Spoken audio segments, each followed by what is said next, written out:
우리 마음에 왕이 아니시면, 우리 중심에 하나님이 계시지 않으면 우리는 어떻게 될까? 이런 생각을 한번 해보신 분이 있습니까? 마태복음 12장에 보면 더러운 귀신이 사람에게서 나가서 쉴 곳을 찾다 물 없는 곳을 다니고 쉬지 못하자 다시 내가 떠났던 집으로 돌아가리라 하고 집으로 돌아오는 이야기가 나옵니다. 돌아와 봤더니 집이 수리되고 청소되었고 비어 있는 것이죠. 그래서 자기보다 더 악한 7귀신을 데리고 들어가서 산다, 그런 얘기를 하셨습니다. 그래서 그 사람의 나중 형편이 처음보다 더 심하게 되었다, 그렇게 주님이 말씀하셨습니다. 지금 사사기 시대의 사람들의 모습이 꼭 이와 같은 모습입니다. 애굽 시대 때보다 더 형편은 없어졌고 더 비참해졌고 더 악해졌습니다. 데이비드 웰즈라는 미국의 저명한 신학자가 있습니다. 그분이 지금 시대 신앙의 초점이 하나님에게로부터 자아로 넘어가고 있다, 이렇게 지적을 했습니다. 신앙의 초점이 하나님이어야 하는데 그 하나님에서 자기, 나로 넘어가고 있다, 이렇게 얘기하고 있는 것이죠. 지금 사사기 시대의 이야기가 그들만의 이야기가 아니라 오늘 우리의 이야기가 되고 있다 하는 것을 우리는 알아야 합니다. 점점 교회 안에 하나님이 사라지고 계십니다. 우리 왕자의 하나님이 떠나십니다. 교회에 누가 주인이 되어가고 있느냐? 자아가, 내가 주인이 되어가고 있는 것이죠. 그러므로 하나님을 왕으로 모시지 않을 때 도대체 어떻게 되는 것인지, 우리 삶은 어떻게 되는 것이고 교회는 또 어떻게 되는 것인지, 이 사회는 어떻게 되는지 하는 그 특징들을 주목해 보아야 합니다. 그리고는 어떻게 돌이킬까? 어떻게 하나님을 다시 우리 삶의 중심으로 왕으로 모셔드릴까? 그 고민을 진지하게 해봐야 합니다. 그래서 오늘 이 말씀을 통해서 하나님을 우리 삶의 중심에 다시 모셔드리는 그런 결단, 그런 은혜가 있기를 바랍니다.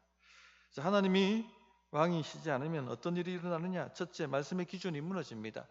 자, 이미 우리 17장부터 18장까지 미가의 집에 있는 한 레위 청년의 이야기를 들었습니다. 레위인은 하나님의 말씀을 가르치는 사람들입니다. 한마디로 성직자들이고 교육자들이고 오늘로 치면 목사들이라 이렇게 할 수가 있겠습니다. 그런데 그 미가의 청년, 레위인 청년은 삶의 기준이 무엇이었습니까? 하나님 말씀이 아니었습니다. 그죠? 뭐가 그 사람의 삶의 기준이었습니까? 무엇으로 움직이는 사람이었습니까? 돈으로 움직이는 사람이었습니다.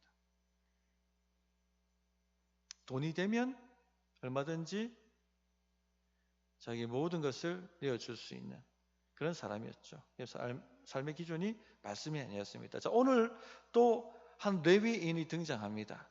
이 사람의 삶의 기준은 무엇인 것 같습니까? 무엇이 이 사람을 움직이는 것 같습니까? 말씀은 아니죠. 이 사람을 움직이는 것은요, 성적 쾌락입니다. 어디서 그것을 알 수 있냐면 1절 말씀을 보시면 이스라엘이 왕이 없을 그때에 에브라임 산지 구석에 거류하는 어떤 레위 사람이 유다 베들레헴에서 첩을 맞이하였더니, 이 레위인의 문제가 뭡니까? 첩을 맞이했다는 거예요. 아니 근데 목사님, 그 당시에는 일부 다처제 사회였는데 첩을 맞이한 게 무슨 큰 문제입니까? 이렇게 질문하실 분이 있을 것 같습니다. 그런데 성직자가 왜 축첩을 합니까? 문제가 있는 것이죠. 사역자가 왜 축첩을 합니까? 문제가 있는 것이죠.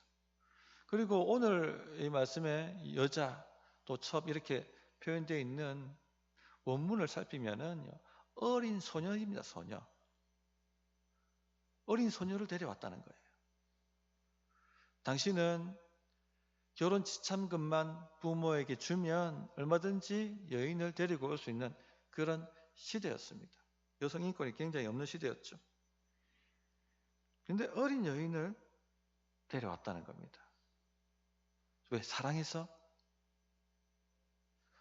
뒤이어 나오는 19장의 이야기를 찬찬히 살펴보시면 사랑이 아니었다는 것을 알 수가 있습니다. 나중에 기브아에 들어가고 그 기브아에 있는 불량배들이 이 사람들을 내어놓으라고 협박할 때 이 레위인 첩을 내어놓습니다. 그리고 밤새도록 윤간당하고 다음날 죽지 않습니까? 그리고 찾지도 않아요. 사랑하는 내 아내였다면 그렇게 할 수 있습니까? 내가 죽으면 죽었지. 한마디로 성적 대상으로서 데리고 왔다는 것입니다. 이 레위인의 삶의 기준은요, 성적 쾌락이었습니다. 말씀이 아니었던 것이죠. 그러니까 2절, 3절 말씀을 또 보시면 그 첩이 행음하고 남편을 떠나 유다 베들레헴 그의 아버지의 집에 돌아가서 거기서 넉 달 동안을 지내매 그의 남편이 그 여자에게 다정하게 말하고 그를 데려오고자 하여 하얀 한 사람과 나귀 2마리를 데리고 그에게로 가매 여자가 그를 인도하여 아버지의 집에 들어가니 그 여자의 아버지가 그를 보고 기뻐하니라. 자, 이 첩이 행음했습니다. 그리고는 아버지 집으로 돌아갔습니다.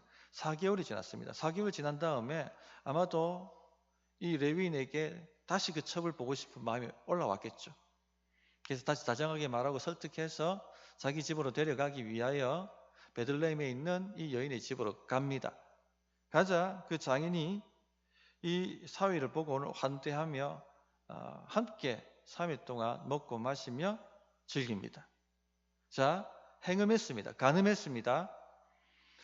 이 3일 동안, 이 넉 달 동안 율법으로 처리했다, 다루었다 말도 없고 책망하거나 회개했다는 말도 없습니다.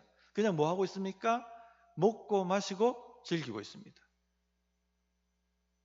장인, 사위, 그리고 그 첩까지 3명이 그냥 즐기고 먹고 마시고 하고 있는 것이죠. 말씀이 없습니다. 말씀의 기준이 없는 것이죠. 말씀으로 백성을 가르쳐야 할 레위인이 이 지경이라면 그 시대에 사람들의 삶의 기준은 말씀이 아니었다 하는 것을, 말씀의 기준이 완전히 무너졌다 하는 것을 보여줍니다. 성도님들, 어떻게 하나님의 백성이 이 지경이 될 수 있을까요? 왜 이렇게 되었을까요? 어느 순간부터 하나님 말씀이 나를 속박한다 하는 이 거짓말을 믿게 된 것입니다. 어떻습니까, 성도님들? 하나님 말씀이 여러분을 속박한다 생각하십니까? 세상 사람들은 그렇게 생각합니다. 하나님 말씀이 내 자유를 속박하고 내가 하고 싶은 거 못하게 만들고 내가 즐기고 싶은 거 못하게 만들고 나의 꿈을 방해하고 그게 나를 옥죄인다, 그렇게 생각합니다. 그렇게 욕을 하는 것이죠. 우리 성도님들은 어떻게 생각합니까? 하나님 말씀이 여러분을 속박한다, 그렇게 생각합니까?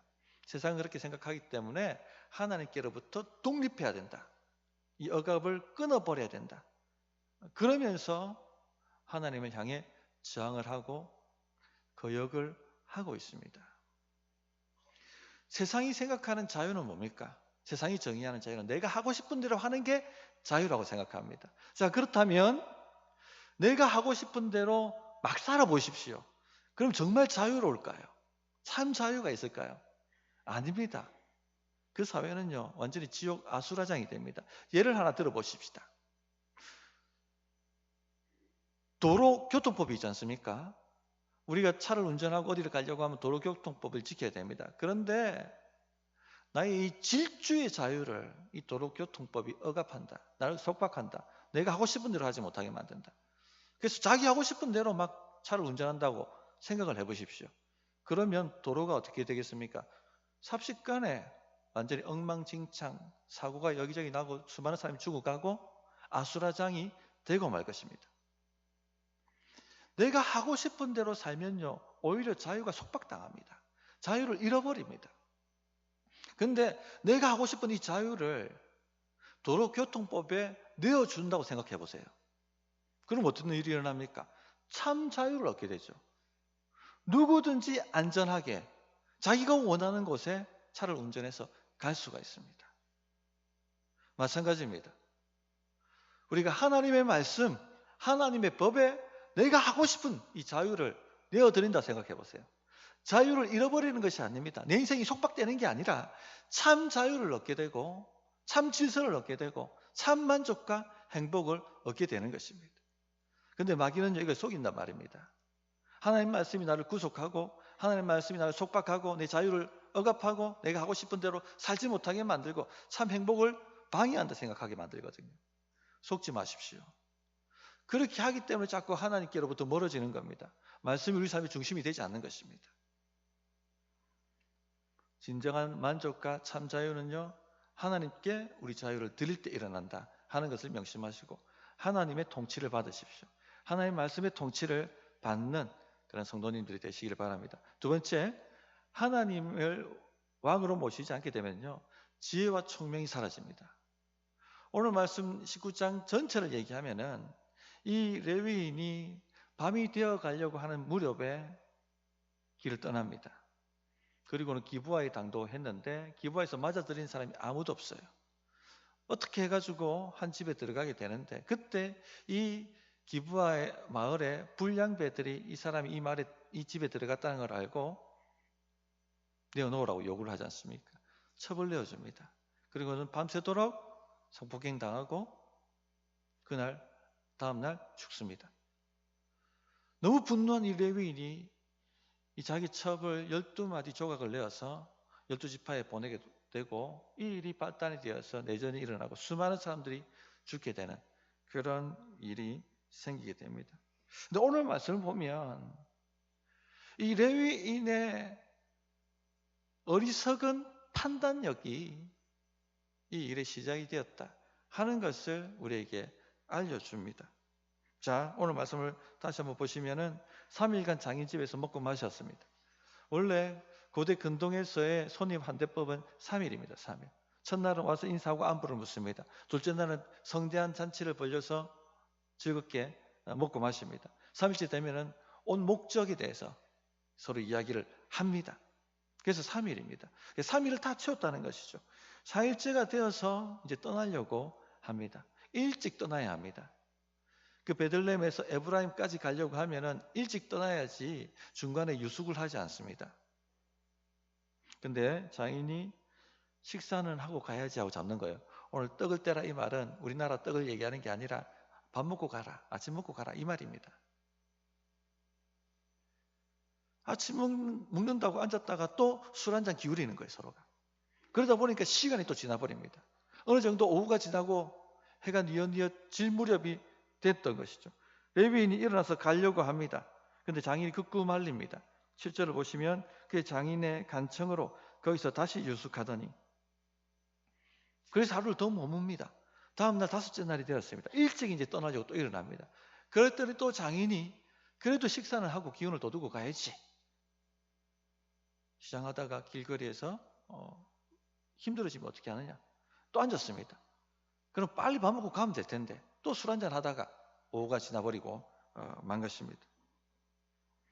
해는 기울어져 가니까 오늘 가지 말고 위험하니까 내일 가라고, 내일 일찍 떠나라고 다시 유숙하라고 이야기를 합니다. 당시 날이 어두워지면요 굉장히 위험한 세상이었습니다. 들짐승도 많았고요 또 강도떼들도 많았습니다. 뿐만 아니라 그 당시에는 하나님의 말씀이 없는 무법천지였기 때문에 불량배들도 마을마다 많았습니다. 그러니까 어두운 길을 간다는 것은요 그냥 자기를 위험에 내어놓는 것입니다.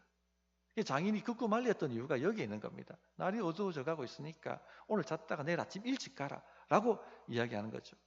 또 당시에는 여관 같은 게 없었습니다. 마을에 가면은 누군가가 피난처를 제공해야지만 안전하게 그 밤을 보낼 수가 있었습니다. 이 스토리를 우리나라 사람들은 이 맥락을 잘 이해 못합니다. 왜냐하면 우리나라는 밤이 그래도 안전한 나라거든요. 밤 12시, 1시, 2시 돼도 안전한 나라입니다. 그래서 외국에서 이 여행 오시는 분들이 깜짝 놀란다잖아요. 뭐 캐나다나 미국 같은 데서 온 사람들은 놀란다지 않습니까?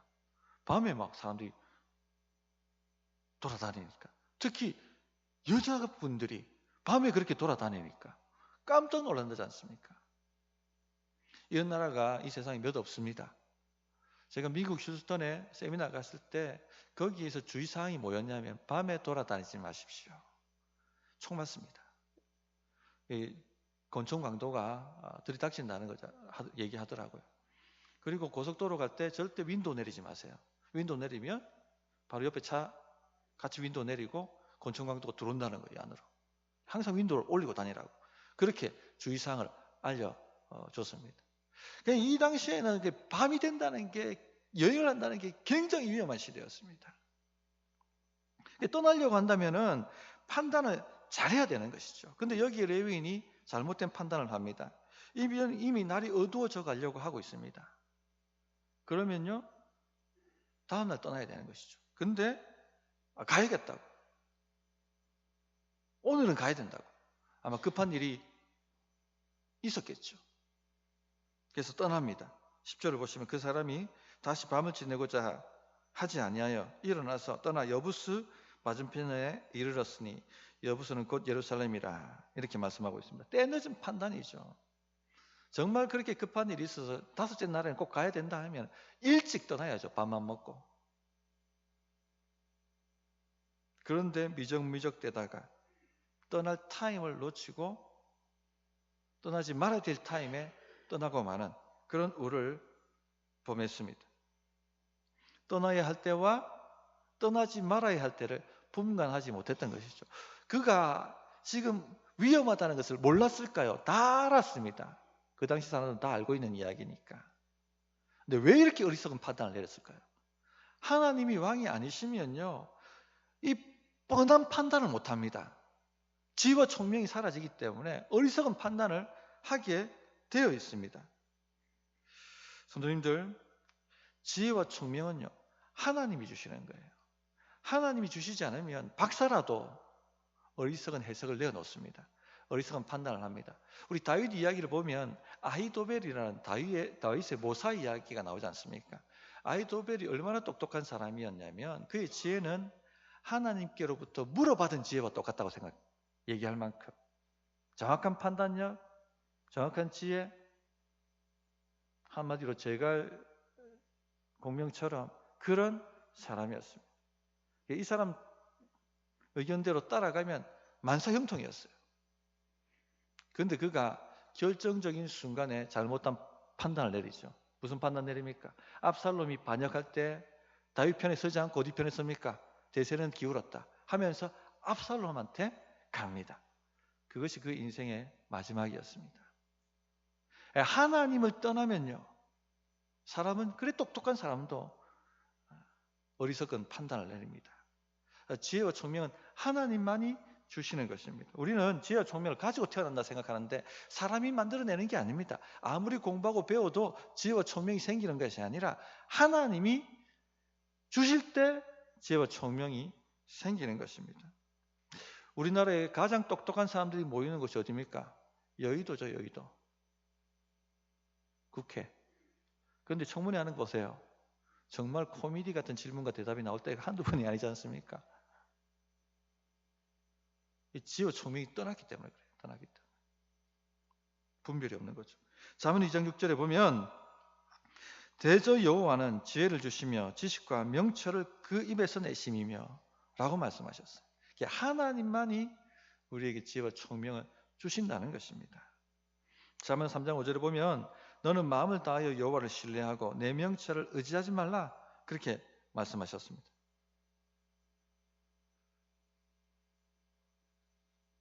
왜 자기 명철을 의지하지 말고 하나님을 의지하라고 얘기합니까? 하나님의 어리석음이 사람의 지혜보다 몇만 배는 더 낫기 때문에 그렇습니다. 그래서 고린도전서 1장 25절에 보면 하나님의 어리석음이 사람보다 지혜롭고 하나님의 약하심이 사람보다 강하니라 그렇게 말씀하셨습니다. 그런데 하나님을 왕으로 모시지 않으니까 누구 지혜를 의지합니까? 자기 지혜를 의지하는 거예요. 그러니까 어리석게 되는 겁니다. 정말 내리지 말아야 될 판단을 내리게 되는 것이죠. 사도행전을 읽어보면 사도들이 정말 판단력이 탁월하다 하는 것을 깨닫게 됩니다. 적시적소 정확한 때에 판단을 내립니다. 그런데 그게 다 들어맞아요. 안디옥 교회가 기도하고 무슨 결정을 내립니까? 바나바와 바울을 담임 목사와 한마디로 행정 목사를 선교사로 파송하는 결정을 내립니다.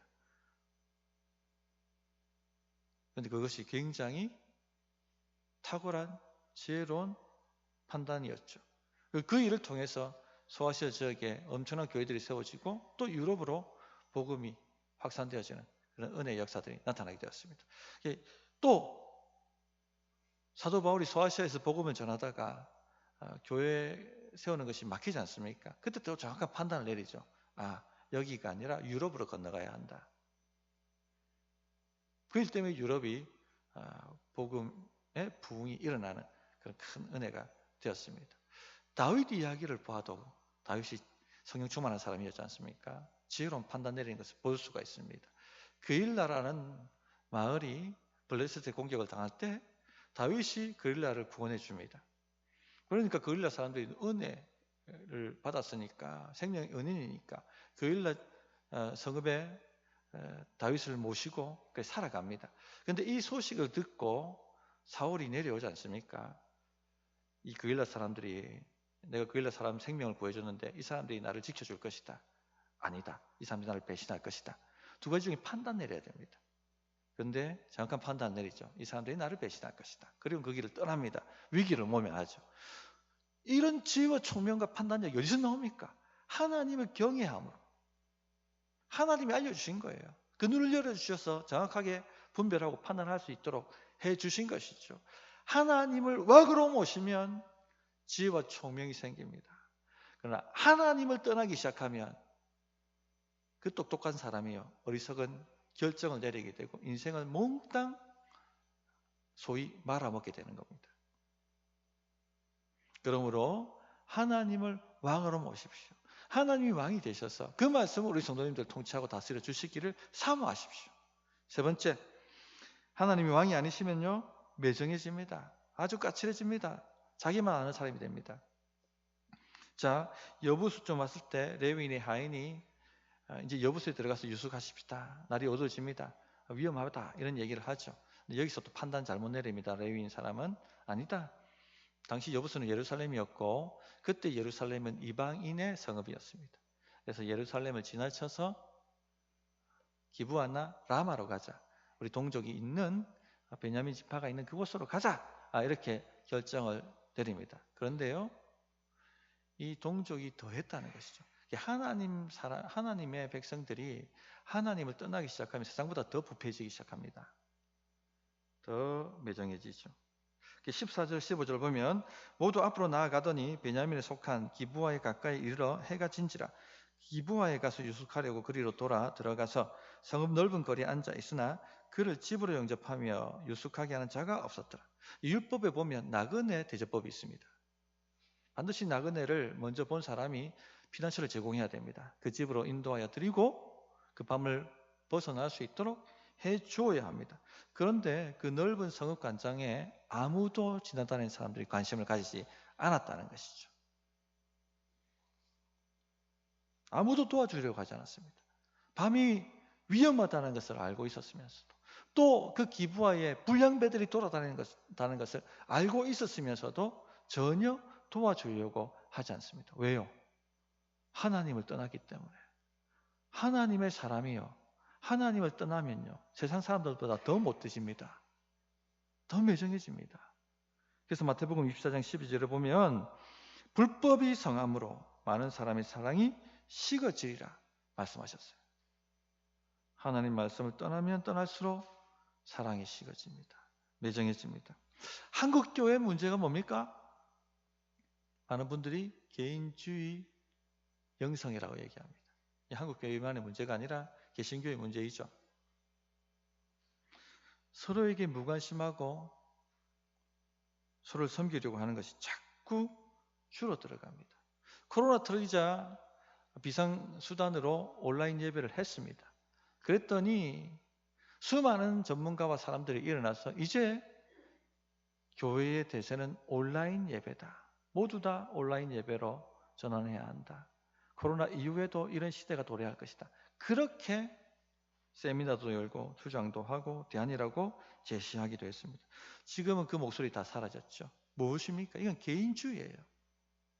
그냥 카페에 앉아서든지 집에 앉아서 온라인으로 1시간 예배하고 전혀 다른 성도와 상관없이 살아가겠다는 것입니다. 극심한 개인주의가 지금 우리 안에 들어와 있다는 것을 보여주는 것이죠. 성도님들, 우리는요 서로가 필요합니다. 서로의 은사와 재능과 능력으로 서로를 도와야 합니다. 서로에게 피난처가 되어줘야 합니다. 이 세상의 어두운 밤을 피할 수 있도록 교회는요 피난처가 되어야 합니다. 세상살이가 광야 길 같지 않습니까? 강도떼가 울거리고 불량배들이 우글거리는 그 시대의 그 길처럼 사탄마귀가 우는 사자처럼 산길자를 찾아 돌아다닌다고 그렇게 말씀하고 있습니다. 위험한 시대입니다. 어디로 가야 함께 웃고 함께 울며 서로에게 피난처가 되어줄 수 있는 곳이 있을까요? 교회입니다. 교회만이 이 개인주의화 되어가는 세상에 유일한 대안이며 피난처가 되는 것입니다. 그래서 우리가 목장하는 것이에요. 이 개인주의를 조금 저항해 보려고, 여러분을 괴롭게 하려고 목장하는 게 아닙니다. 교회는 그런 곳입니다. 서로의 삶에 관심을 가지고 함께 웃고 울며 서로를 위해서 기도해주는 그런 공동체가 바로 기도입니다. 그곳에 성령님이 함께 하시고 하나님의 능력으로 도와주시겠다고 말씀하셨어요. 두세 사람이 모인 곳에 나도 그와 함께하며 두세 사람이 합심하여 땅에서 묶으면 하늘에서 묶이고 땅에서 풀면 하늘에서도 풀리리라. 그렇게 약속해 주셨습니다. 사도행전을 보면 초대교회는요 환대의 공동체였습니다. 마음을 열고 서로에게 관심을 가지고 서로의 필요를 채워주는, 서로를 위해서 기도해주는 공동체였고, 그 공동체에 강력한 성령의 역사가 있었고, 그것이 교회 부흥의 원동력이었습니다. 교회가 이것을 잃어버리게 되면요 사사기 시대에 이스라엘 백성과 같은 모습으로 바뀌어지게 됩니다. 맛을 잃은 소금처럼 이 세상에 밝히고 더 나중 형편이 더 심해진 악화하게 되는 그런 모습으로 변질될 것입니다. 그러므로 성도님들, 우리가 지금 어디에 있습니까? 우리는 지금 어느 정도 와 있습니까? 하나님을 우리 삶의 중심으로 붙잡으십시오. 서로에게 도움이 되어주는 그런 공동체성을 회복해야만 합니다. 말씀을 정리하도록 하겠습니다. 하나님이 우리 중심이 아니실 때 우리는 어떻게 되는지, 교회는 어떻게 되는지, 세상을 어떻게 되는지 하는 것들을 살펴보고 있습니다. 첫째, 말씀의 기준이 무너집니다. 자유를요 자기 하고 싶은 대로 사는 것을 자유라고 생각합니다. 그러나 우리 자유를 하나님 말씀에 드려보십시오. 참 자유를 얻습니다. 둘째, 총명과 지혜가 사라집니다. 어리석은 결단을 합니다. 그러나 하나님을 중심에 모시면요 눈이 밝아지고 총명해집니다. 셋째, 하나님을 떠나면요 매정해집니다. 개인주의가 판을 칩니다. 그러나 하나님을 중심에 모시면요 섬깁니다. 사랑합니다. 더 따뜻해집니다. 우리는 그런 교회가 되어야 하겠습니다. 어떻게 결단해야 될지 1분간 기도하겠습니다.